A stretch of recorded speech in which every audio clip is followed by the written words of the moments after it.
Okay, in previous class we have discussed this reciprocating compressor, both the single stage and multi-stage. In single stage compressor, there will be two strokes. One is induction stroke and the other one is delivery stroke. During the induction stroke, the air will be taken in, and during the delivery strokes, after reaching certain pressure, the air will be delivered to the prime mover. That means whatever wherever the requirement is there it was delivered. And these two valves, wherever the valves, inlet valve and delivery valve is there, these two valves are going to be pressure operated. Depending upon the pressure difference, the pressure difference operate. Depending upon the pressure difference, these are going to be changing, right? That we have discussed already. The same thing, low pressure for multi-stage. That means to achieve more high pressure ratios, we are going to go for a multi-stage compressor here. In multi-stage compressor, we are going to place that means if the compressor is going to consist more than or two or more than two cylinders, then we call them as multi-stage reciprocating compressor. And within that we are going to have different types of cylinders here, and we will see what is the difference is going to be there between the single stage and multi-stage. Okay, work input is going to be reduced, which I already discussed in previous class.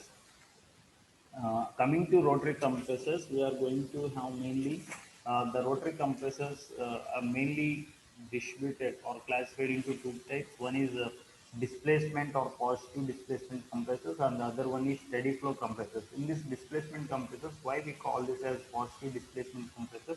Why? Because in these displacement compressors, we are going to have a reciprocating part, like piston is going to be there, or any um, rotor is going to be there. That is going to be there is some contact between two mating parts. Because of that, what happens after a long duration of usage, there will be some wear is going to be there because of these mating parts. There will be some wear off, and because of that wear off, some more clearance is going to be there. So because of that clearance, there is displacement is going to be increasing. Whatever the Because of wear off within these materials, the displacement is going to be increasing, which we call that as a positive displacement. Since the displacement is going to increase, we will call those as positive displacement compressors. And in steady flow compressors, there is no direct contact between the stator and the rotor. There will be stator and there will be rotor, and in between these two, there will be no direct contact. Only the working medium is going to be in between them, and centrifugal forces is going to be there. And mostly in this steady flow compressors, uh, there is no improvement in displacement, so these are going to be called as non-positive displacement compressors for steady flow compressors. In steady flow compressors, mainly we can see centrifugal compressor and the axial compressor. We will know the working principle and construction of all these uh, displacement compressors and the steady flow compressors. Most important thing in displacement compressors are the root blower and the sliding vane compressors. Similarly, in a steady flow compressor, we may have a Lytram compressor and screw compressor. These are not that much important, and no need to discuss this. Just these are examples, and we will discuss these two working principles of these two, and after that we will go for the working principle of centrifugal compressor and axial flow compressor. And here steady flow compressor, how compression is going to be there by here the kinetic energy. First of all, it will deliver some kinetic energy. From kinetic energy, there will be conversion of kinetic energy to pressure energy will be there. In displacement compressors, there will be absorption. There will be some reciprocating part is going to be there, and because of that reciprocating or rotating part, uh, we are going to achieve some compression. But here in steady flow compressors, there will be some kinetic energy is going to be there. The kinetic energy is going to change into pressure energy. We will see how. Coming to rotary compressor.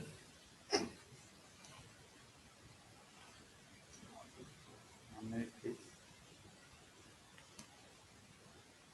System is not good.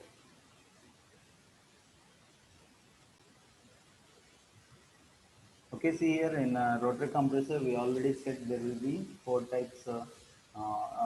That means in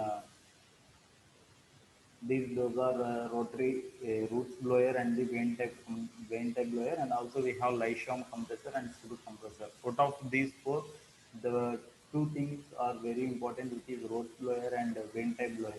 Here the number of loads we are going to have. These are going to be the path of these is going to be cycloidal or involute. Okay, right. See here, there will be two loads are going to be here. In between these two, there must we must provide some clearance. Otherwise, the wearing of in the between these two parts is going to increase and the more displacement. So, because of these mating parts are going to be in direct contact, what happens after long duration of time, there will be some clearance is going to be provided. Of course, we need to provide some clearance with the help of, but that means with the in between these two, we need to give some lubrication. Otherwise, the wearing will be at much faster rate. So within less span of time only, the clearance is going to be more, and whatever the pressure which we need to be delivered, that pressure is not going to be achieved by the air. So we need to provide some lubrication here, and see here, these are two lobes are going to be there. This is one lobe and this is one lobe, and one is connected to the external drive gear. One is connected to the external drive gear, and this is free to move along with this. Okay, by the movement of this, whenever it is connected to external drive gear, this is also going to rotate along with this. See, these two are interconnected. What if one of the thing is, one of the lobe is going to be rotating, another also will rotate automatically, as these two are in connection with the or interlinked with both of it.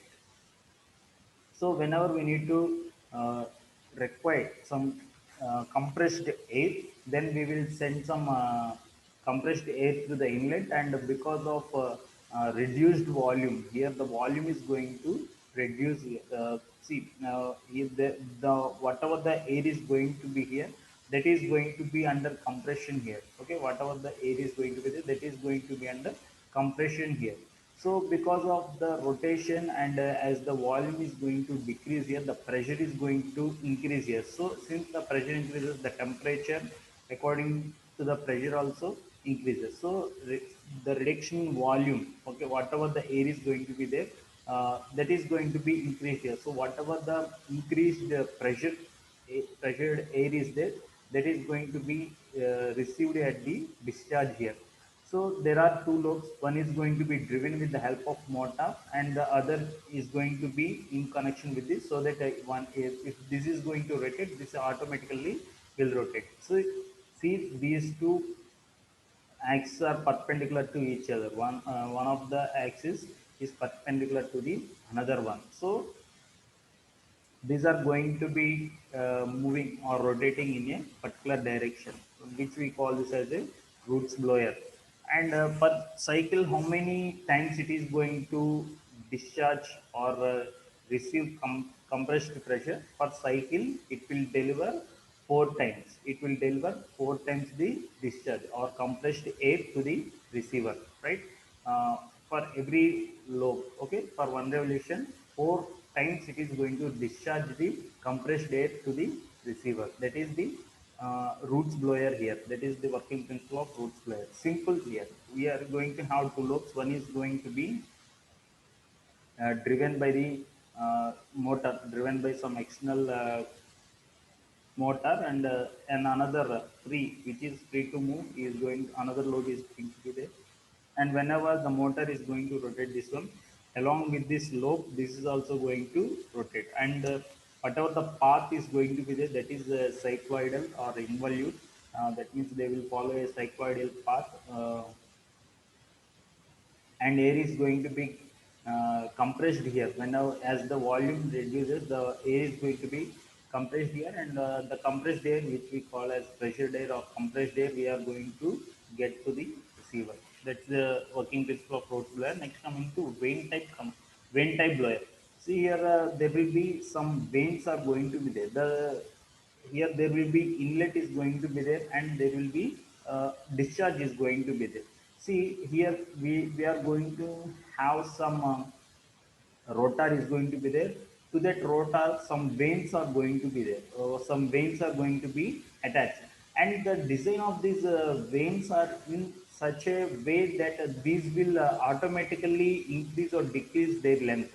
You see here, by using some diaphragm or rubber type material, whenever they are here, whenever these um, blades are going to be here, they will automatically increase and decrease their length. So what happens here, the clearance, whatever the volume is there, that volume is going to reduce here. So whenever the volume is going to reduce, this is fixed here. So here during intake it will take some volume, and as this rotor is going to rotate, what happens, these are going to shrink. Whatever the veins are there, those veins are going to shrink. What happens here, in between the volume is going to reduce. See here, the volume is somewhat more, and whenever the rotor, these veins are going to be here, see how much they are decreasing their length. The peripheral length is going to be decreased here. So what happens? This volume is going to become this much. So how, what happens here? Because of reduced volume, pressure is going to increase. As volume and pressure are indirectly proportional, the volume is going to decrease, so that pressure is going to mount up. If the pressure increases, what happens to the temperature? Since there's, these both are directly proportional, the temperature also along with pressure increases.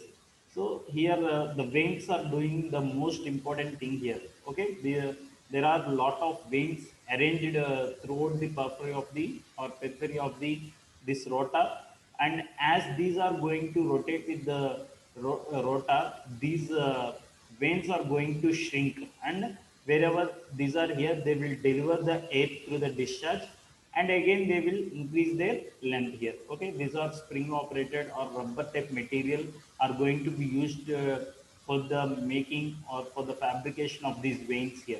In that way, by using vein type blower, we are going to compress the That's air here. Hello.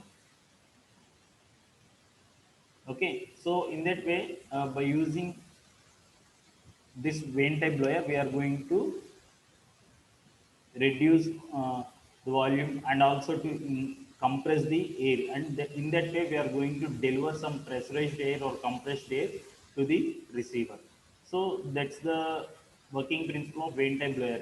See here, these veins are going to play a major role here.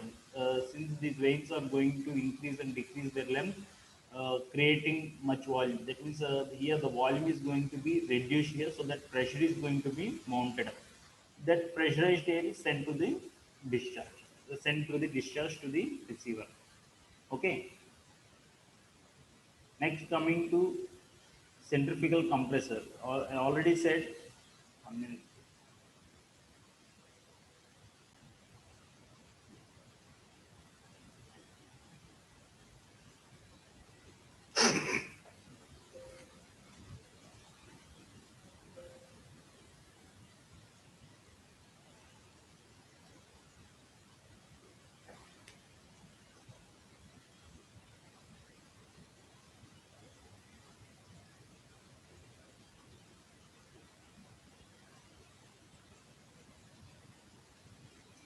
Shiva, please take the screenshot of students.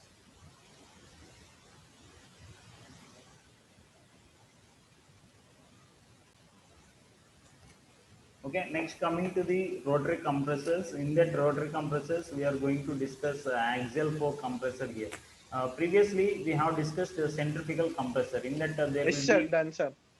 uh, one single eyed or a double eyed, and with the help of that, there will be impeller and the diffuser. By using those both type uh, components, we are going to raise the pressure. One, because with the help of centrifugal force, by receiving centrifugal force, the pressure is going to be increased, and in the diffuser, by converting kinetic energy into pressure energy, the pressure is going to be raised. And next, coming to axial flow compressor, here the flow of air is going to be in the direction parallel to the direction of the rotation of this drum. Here in axial flow compressor, there will be a rotating drum here. This is going to be in a rotating motion. There will be a drum here, and there will be a casing is going to be there, and this casing will act as a stator here. So these we can call that as fixed blades.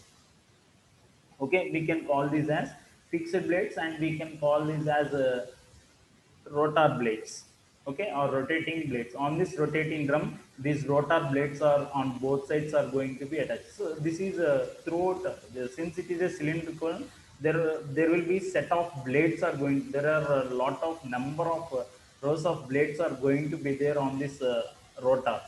Okay, this is a set of rotor blades, and this is a set of stator blades. Okay, here the function of stator uh, blades is nothing but to direct, sorry, nothing but to direct the flow onto the next stage. Okay, here rotating blades are there now, these will direct the flow onto the next stage of uh, blades. Okay, see here we can see the adjacent is going to be the different types.